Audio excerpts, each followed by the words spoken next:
Recibe una calurosa bienvenida a tu canal El Faro Informativo, el canal que te guiará hasta las noticias más importantes de Venezuela y el mundo. Ya Maduro se inventó un nuevo cuento para ganar tiempo y esta vez apunta a enfrascarse en el tema del Esequibo. Pero la estrategia le está permitiendo a los opositores organizar algunas ideas mientras el oficialismo se desgasta en armar todos sus shows. Una de estas ideas es el nombre del candidato que representará a la oposición en las próximas elecciones parlamentarias y al parecer un grupo de integrantes llegaron a un consenso. Ya sabrán a quiénes apoyan. Sin embargo, el verdadero desafío será que toda la tolda opositora esté de acuerdo y que rompan así la costumbre de echar todo a perder por su imposibilidad de llegar a acuerdos internos cuando se trata de elegir a las personas que los representarán. Pero para los más realistas, es inviable que por un lado se esté hablando de negociaciones y acuerdos y por el otro de elecciones. Según los conocedores del tema, no se pueden tener las dos cosas al mismo tiempo y vislumbran que los cambios profundos de Venezuela se darán en un plazo muy largo. Es tan importante escuchar hablar a los expertos. Así, la visión de los venezolanos se mantiene clara y no los podrán engañar con los discursos políticos desgastados. Es por eso que aquí, en el Faro Informativo, tenemos la misión de informarte diariamente con las noticias más veraces e importantes de Venezuela. Lo único que tienes que hacer es suscribirte y ya tendrás las mejores noticias a tu alcance. Hoy comenzaremos con este interesante video. Presta atención. Transmítale ustedes a la delegación. El presidente venezolano Nicolás Maduro descartó el viernes volver a la mesa de diálogo con la oposición, mientras Juan Guaidó no rectifique en su presunto plan para entregar a transnacionales un territorio en disputa. Transmítale ustedes a la delegación de Noruega y transmítale usted, Jorge Rodríguez, a la delegación del diputado Juan Guaidó y de la oposición, nuestra protesta más enérgica y nuestra exigencia de que rectifique. Si no rectifican, no nos ven más las caras. La Fiscalía abrió una investigación contra Guaidó luego de que el gobierno chavista denunciara que encabeza una organización criminal al servicio de Estados Unidos y empresas transnacionales para entregar el Esequibo a cambio de reconocimiento como mandatario. El Esequibo es un territorio rico en minerales con una zona marítima con recursos petroleros, cuya soberanía Venezuela reclama a Guyana. Guaidó, jefe del Parlamento, desestimó las acusaciones, apuntando que el legislativo ha aprobado acuerdos para defender lo que es nuestro. El opositor es reconocido como presidente encargado de Venezuela por medio centenar de países, que consideran que Maduro fue reelecto en comicios fraudulentos. El gobierno suspendió desde inicios de agosto su participación en unos diálogos auspiciados por Noruega, en protesta por sanciones económicas de Estados Unidos.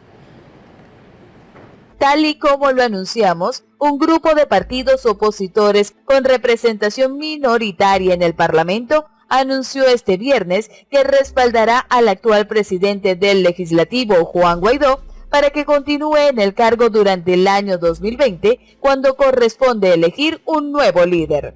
Decidimos respaldar a Juan Guaidó como presidente de la Asamblea Nacional y por ende presidente encargado de la República hasta que logremos el cese de la usurpación. Así lo dice un comunicado que fue leído en rueda de prensa por el legislador Carlos Berrizbeitia. La oposición venezolana firmó un acuerdo de gobernabilidad en la Asamblea Nacional que se ha cumplido desde enero del 2016, cuando asumieron la mayoría de los escaños, según el cual en el año 2020 corresponde a las formaciones con menor representación proponer al presidente legislativo. Esta decisión de respaldar la continuidad de Juan Guaidó en el cargo desde el 5 de enero de este año responde, según el comunicado, al reconocimiento obtenido por el líder opositor como presidente interino de Venezuela por casi 60 países, en vista de la cuestionada legitimidad de Nicolás Maduro como jefe de Estado. Berrizbeitia informó que este documento será enviado a la Secretaría de la Asamblea Nacional para ver si hay la posibilidad de hacer una sesión extraordinaria y crear un acuerdo parlamentario de todas las fuerzas en torno a la propuesta. Guaidó que en enero invocó unos artículos de la Constitución venezolana y juró como presidente interino del país ante una multitudinaria manifestación callejera, aseguró esta semana que su mandato ejecutivo se mantendrá hasta lograr una elección presidencial. Maduro obtuvo la reelección en el año 2018 en unos comicios tachados de fraudulentos por buena parte de la comunidad internacional, entre otras razones porque se le negó participar a los principales líderes opositores. Pero cabe preguntarse, ¿será que la salida electoral es una utopía en el escenario venezolano? Para Carlos Ponce, en el gabinete opositor hay actores haciendo más ruido que aprovechando las fisuras que presenta el gobierno. Desde que Juan Guaidó saltó a la palestra pública como principal rival de Nicolás Maduro y posteriormente fue reconocido por más de 50 países como presidente encargado de Venezuela, el término elecciones ha capturado la atención de todos los venezolanos que aspiran a la salida pacífica del gabinete oficialista.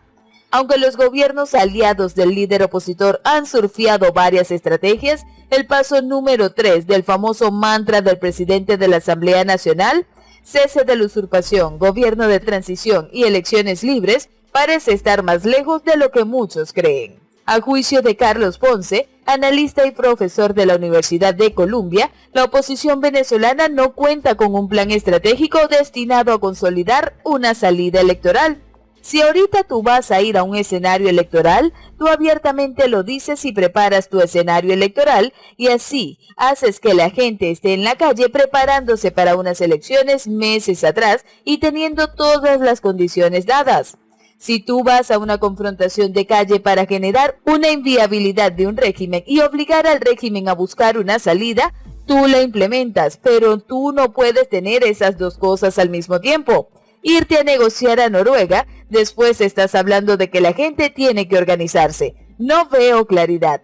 Asimismo, el analista consideró que por parte del gobierno encargado hay muchas figuras que están haciendo más ruido que aprovechando las fisuras que pueda presentar el gabinete de Nicolás Maduro.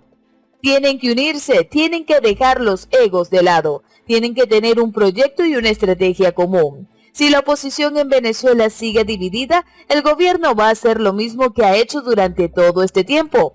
Llamar a negociar con la oposición, que en realidad es negociar con las oposiciones. Esto incluye que de cara a un proceso electoral, los liderazgos que vayan a representar a la oposición surjan de elecciones internas.